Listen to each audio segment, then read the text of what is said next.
이게 뭐냐 하면 목사님께서 목요일, 금요일 이렇게 말씀하셨던 그 내용하고 계속 연결되는데요. 이스라엘 백성들이 그 학사 에스라를 통해 가지고 성경 말씀을 듣고 깨달음을 얻습니다. 하나님한테 우리가 범죄하였는 것을 알고 반나절은 말씀을 듣고 반나절은 눈물로 회개하며 기도를 합니다. 기도하고 나서 그냥 잊지 않고 결단하는 장면이 나오는데 하나님 말씀대로 살겠다고 서약을 했는 사람들의 명단이 되겠습니다. 이제 그냥 명단이고 제일 먼저 사실은 그 제사장, 요즘으로 따지면 목사님이나 제사장은 아니지만은 우리 지도자였던 하갈의 아들 총독 느헤미야가 제일 먼저 서명을 하고 84명의 그 포로로 귀환되었던 이스라엘 백성들이 서명을 하면서 하나님 뜻대로 살겠다는 그런 각오를 다지는 그런 내용들이 되겠습니다.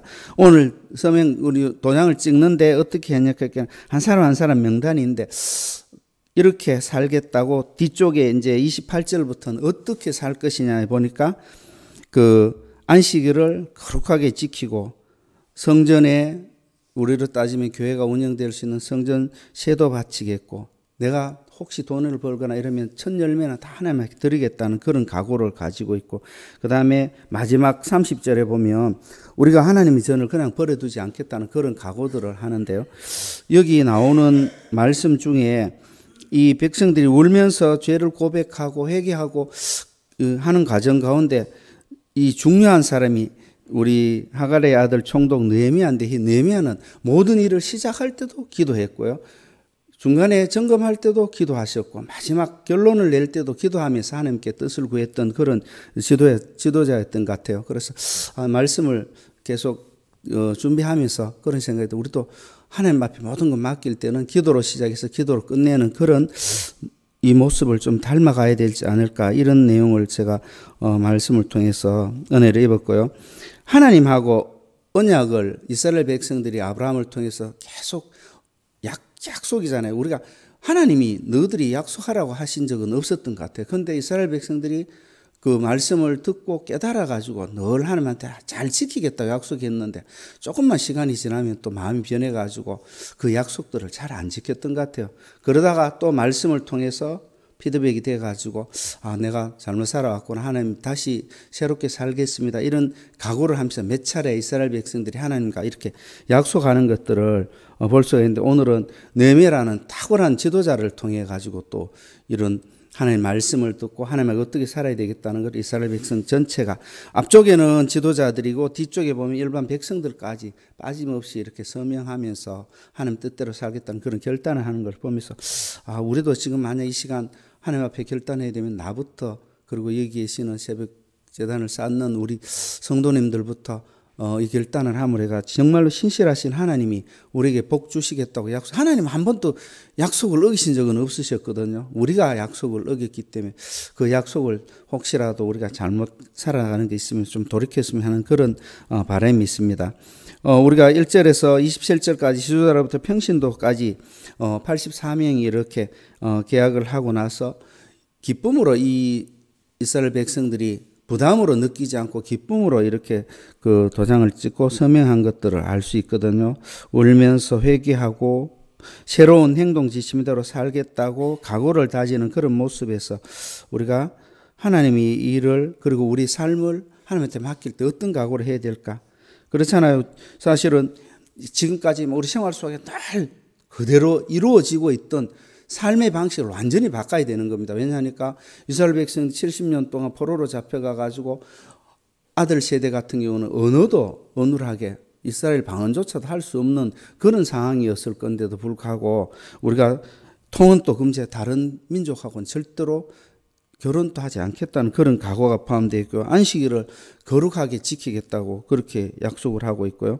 안식일에 이 성경 말씀에 보면 그 저주로 맹세를 합니다. 이거 잘못 지키면 나 정말로 하나님 앞에 벌받겠다고 이렇게 저주로 맹세하면서 또 우리의 딸이 이 땅의 백성에게 주지 아니하겠고 아들들을 위하여 그 딸들을 데려오지 않아야겠고 그 다음에 31절은 혹시 이 땅 백성이 안식일에 물품이나 온갖 곡식을 가져다 팔려고 할지라도 사지 않겠다고 하거든요. 지금도 그렇잖아요. 우리 안식일 지키고 교회를 오거나 이렇게 할 때 그런 선한 부담을 안고 계시는 분들이 참 많을 겁니다. 2500년이 지났지만 지금을 살아가는 우리에게도 이 말씀이 그대로 적용되지 않을까 하는 이런 제가 말씀을 준비하면서 참 부담을 많이 느꼈던 그런 부분이거든요. 세상 사람들은 분명히 할 겁니다. 바보들 아니냐고, 그 시간이 뭐 중요하냐고, 누가 왜 주일이라고 해가지고 성이라고 해가지고 그런 계약도 못하고 물건 사는 거 먹는 거 이런 것조차도 포기하면서 살아가야 되는가. 어리석게 보일 수도 있죠. 한 번만 눈 감으면 네가 얼마든지 이익을 챙길 수도 있고 하는데 말씀대로 산다는 건 우리가 가진 어떤 시간적인 거나 경제적인 거나 이런 것들을 포기해야 되는 그런 삶인 것 같습니다. 놈들은 다 아는데 믿는 사람인 우리들은 그렇게 할 수 없을 때가 참 많을 것 같습니다. 사람들한테 욕먹고 비난받기도 하고 때로는 우리 하나님을 섬긴다는 이유로 우리가 참 불편을 느끼게 되는 그런 부분들도 있습니다. 그렇지만 이스라엘 백성들은 어렵고 정말로 힘들잖아요. 그러니까 그 땅에 사셨던 분들도 아니고 70년 동안 포로로 있던 분들이 오셔가지고 새로운 삶을 이제 막 정착해 나가는 과정에서도 이런 것들을 다 떨쳐버리고 하나님 뜻대로 살겠다는 그런 각오를 다진 그 모습에서 우리가 오늘은 새로운 도전을 받습니다.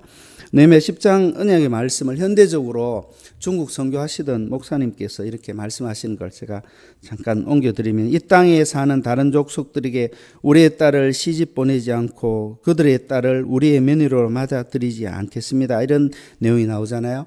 그 내용은 신실하신 예수님 하나님만 바라보며 우리가 세상과 구별되게 살겠다는 그런 각오를 다져야 된다고 이렇게 말씀을 하시더라고요.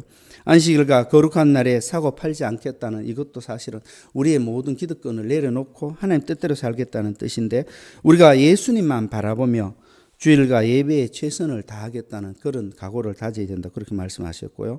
우리 땅의 곡식과 과일의 첫 열매를 해마다 여호와의 성전에 바치겠다고 하시고, 우리의 첫 아들과 우리의 소산 우리의 양과 염소 첫 새끼도 율법 규정대로 우리 하나님 성전으로 데려가서 거기에 봉직하는 제사장들에게 맡기겠다는 그런 것들을 보면서 우리가 하나님 은혜에 무엇을 드리든 간에 마음을 다해서 드리게 하고 성실하게 드리게 해달라는 그런 말씀으로 바꾸면 어떨까 이렇게 말씀을 하셨습니다. 그리고 7년마다 땅을 쉬게 하겠다. 이건 정말로 큰 자기의 어떤 손해를 감수해야 되는 그런 결단들이거든요. 이 결단은 우리한테 이런 교훈을 준대요.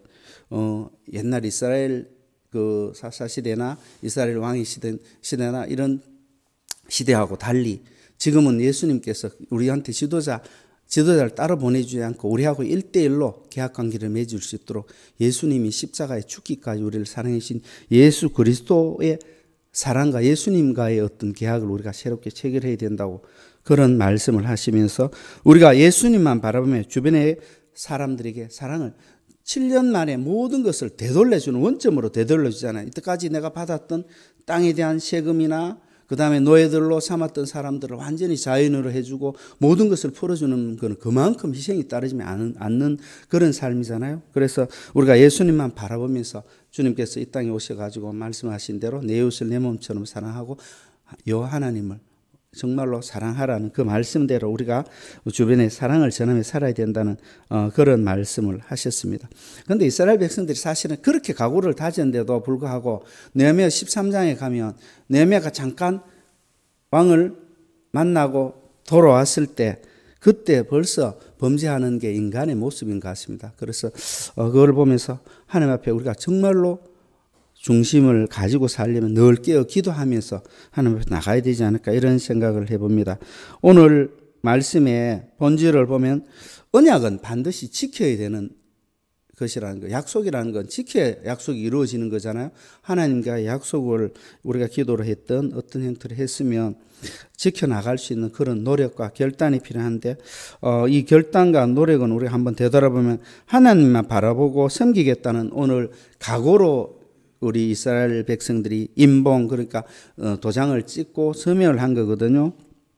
그래서 우리가 하나님 뜻대로 살아가려면 정말로 육체적인 어려움이나 여러 가지 문제들이 따를 것 같습니다. 그래서 성령의 도우심으로 하나님의 자녀로서의 삶 를 이어갈 수 있도록 어제 목사님 설교하신 것처럼 참 그리스도인 모습은 우리도 자유의지를 가지고 얼마든지 행동할 수 있고 결정할 수 있지만은 하나님의 의지를 따르겠다는 그런 순종의 결단과 헌신이 필요한 아침이 아닐까 이런 생각이 듭니다.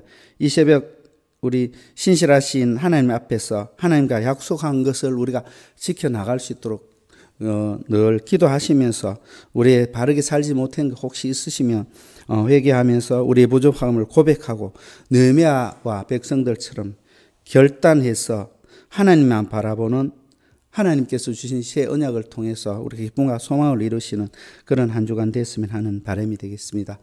기도하시겠습니다. 하나님의 언약에 참여하기를 원합니다. 하나님 뜻대로 살기를 원합니다. 신앙이 주님이 누구신가를 먼저 고민하면서 나가야 되는 그런 삶인 줄 믿습니다. 주님께서 십자가에 오셔서 우리의 죄를 위해서 돌아가시고 우리를 구원에 이르게 하신 우리의 구원자 되심을 우리가 먼저 고백하며 하나님 말씀대로 살기를 원합니다. 오늘 새벽 이스라엘 백성들이 이방의 모습을 닮지 않겠다고 약속하고 그리고 하나님만 섬기겠다고 약속하고 하나님께 감사함으로 우리가 정말로 지켜나가야 될 하나님의 전을 버려두지 않겠다고 약속한 것처럼 우리가 믿음으로 하나님 앞에 나가게 하여 주시옵기를 간절히 기도드립니다. 주님께서 함께하는 귀한 한 주간을 출발하면서 기도로 시작할 수 있게 해주신 하나님 감사드립니다. 저희들이 결단하며 주님께 나갈 수 있도록 도와주시옵소서. 이 모든 말씀 예수 그리스도 이름으로 기도드렸습니다. 아멘. 주기도문으로 예배를 마치겠습니다.